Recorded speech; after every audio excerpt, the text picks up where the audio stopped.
Hello, welcome. I'm Rochelle Jackson, your non-toxic lifestyle coach, your wellness coach, and your essential oil educator. Um, if you are going to be joining live, hashtag live, and where you're joining in from and your name. If you're watching on the replay, hashtag replay, and the same information. So it's Tuesday, and I think it's Tuesday. Let me double check. Yes, it's Tuesday. I was just notified that I've gone live because I clicked on my little bell by my name on LinkedIn. So every time I go live or post something, I'm notified. So if you want to be notified when I go live, please do that too.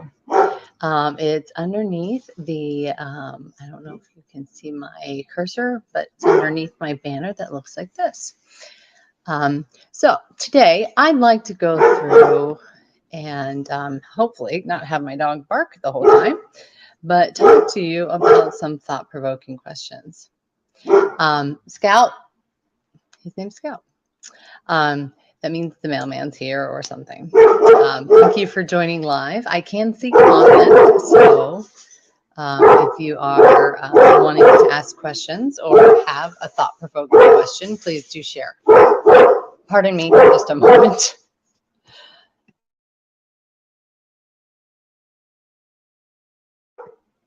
Okay, we'll try this again.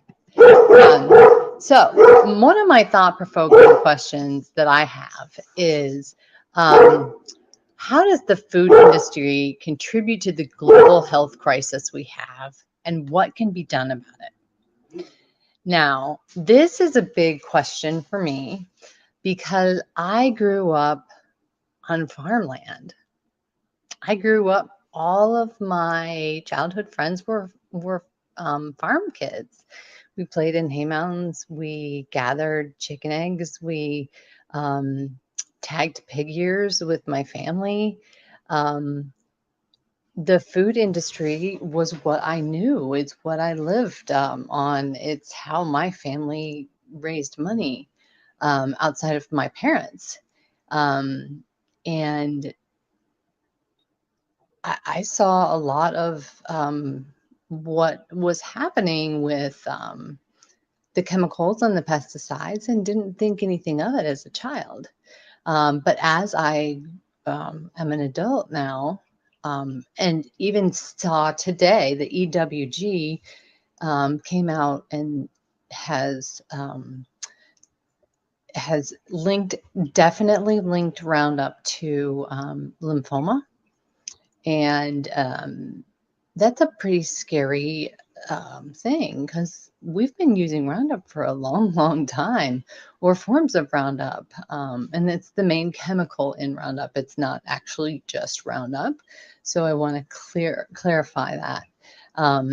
But I think that our food industry can contribute to the global health crisis if we do things naturally and in an organic way. There is a documentary called Little Big Farm that I watched, and they turned this desolate apricot farm that had been overfarmed into a thriving farm.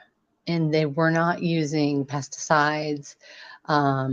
Or inorganic fertilizers. Everything was done naturally.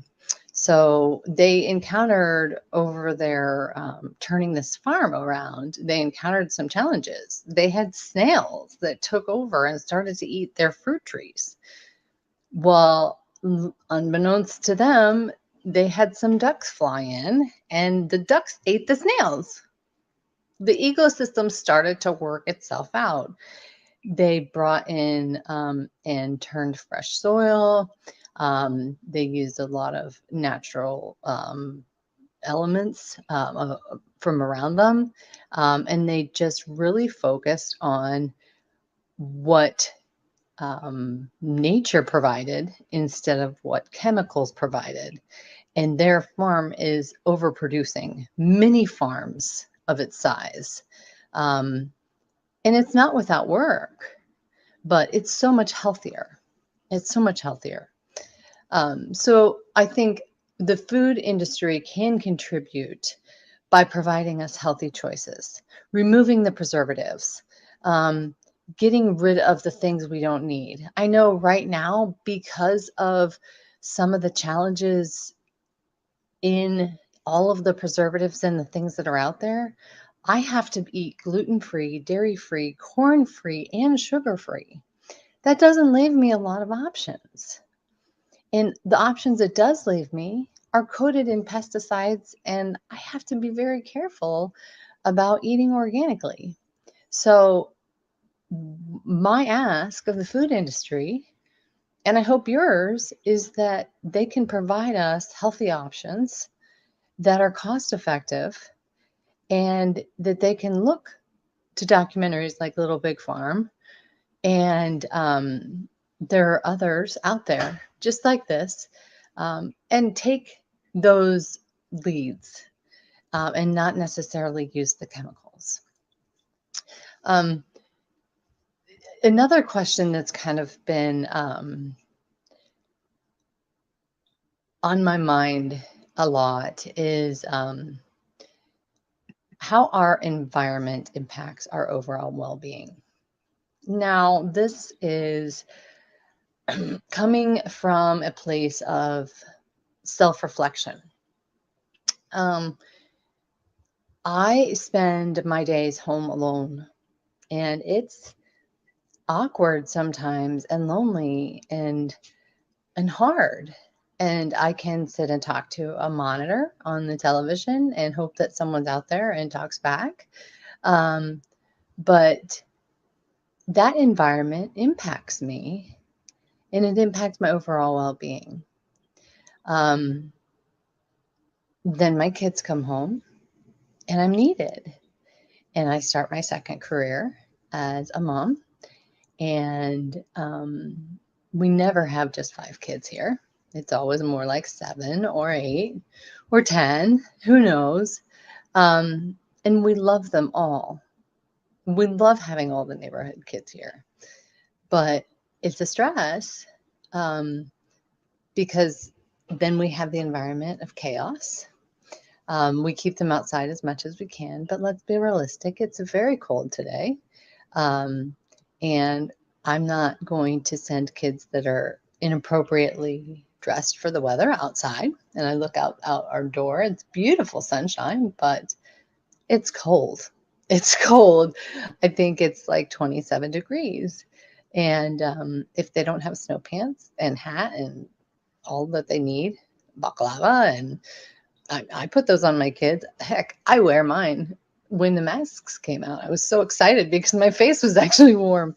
But not just that environment, not just an individual environment, but the school environment. How does it impact our child's overall well-being? This has been a big deal. My boys turned 13 yesterday, my twin boys, my oldest. And I have watched our school impact them very differently in the environment they have. Um, One has taken a sports route and one has taken a theater route. In the environment that they are faced in, these are twin boys. So one has taken the sports route. He's in wrestling and football, and the other is in cross country and theater.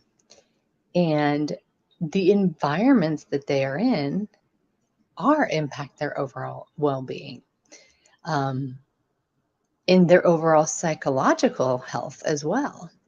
And it's a very interesting place to be. So we have twin girls as well that are in fourth grade, and we're seeing some of those overall impacts from the different teachers.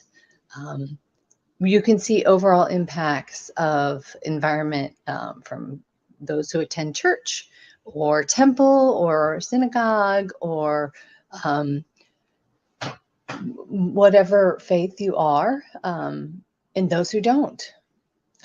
So one of my thought-provoking questions is, if we're seeing those impacts, why aren't we doing something about them? Why aren't we stepping up? And another question I have, and this is my final question for today, is there a correlation between excessive technology use and declining mental health? This is a tough one because I see my kids on technology way too much, and we limit it a lot. But they sneak and they get on it. And in complete transparency, 3 of our kids are special needs. Now, they were diagnosed special needs before technology became part of their life, but it becomes a crutch for them. And it becomes a source of mental, uh, I'm trying to think of the right word, mental entertainment. And when that's the case, are we losing the ability to think on our own? Our kids have a plethora of toys. We have probably 20,000 Legos in our basement and the instruction manuals and boxes that go with them and connects and engineerings and they have chemistry sets and they have helping hand soldering irons and they have TIG welders and they have everything they could possibly want. They have marble runs. They have Barbies. They have plenty of toys. Our kids want for nothing. I do chemistry experiments with them all the time, physics experiments. They come home, they jump on electronics, and they can't stop. And when we force them to stop, what happens is they can't think of something to do on their own. And then when you suggest something, they get upset with you. So we've been in puzzles lately, which is great, but I really am concerned that the excessive technology use is causing this decline in mental health, in mental agility, and especially in our kids. What is going to happen 10 years from now, 15 years from now? What if technology changes and they don't adapt? There's a lot of questions I have. So if you are a parent out there or someone that uses technology a lot, I'd love to hear you weigh in on what your thoughts are on excessive technology use and if it is declining mental health. So today, our thought-provoking questions were how does, I don't think we did that one.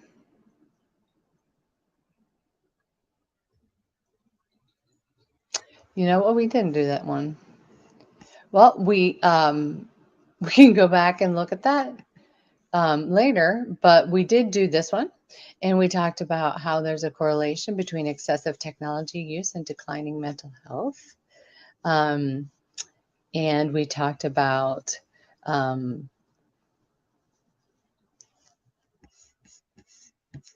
certainly, does the food industry contribute to the global health crisis? And what can be done about that? And we wanted, just to understand if our overall environment impacts our well-being. So I certainly encourage you to comment.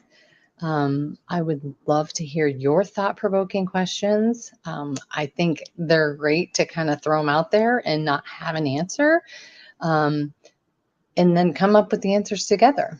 So thank you for joining. Again, if you joined live, hashtag live with your name and where you dialed in from. If you watched on the replay, hashtag replay and where you came in from. And again, thank you. All the love and gratitude I can offer. I just really am so appreciative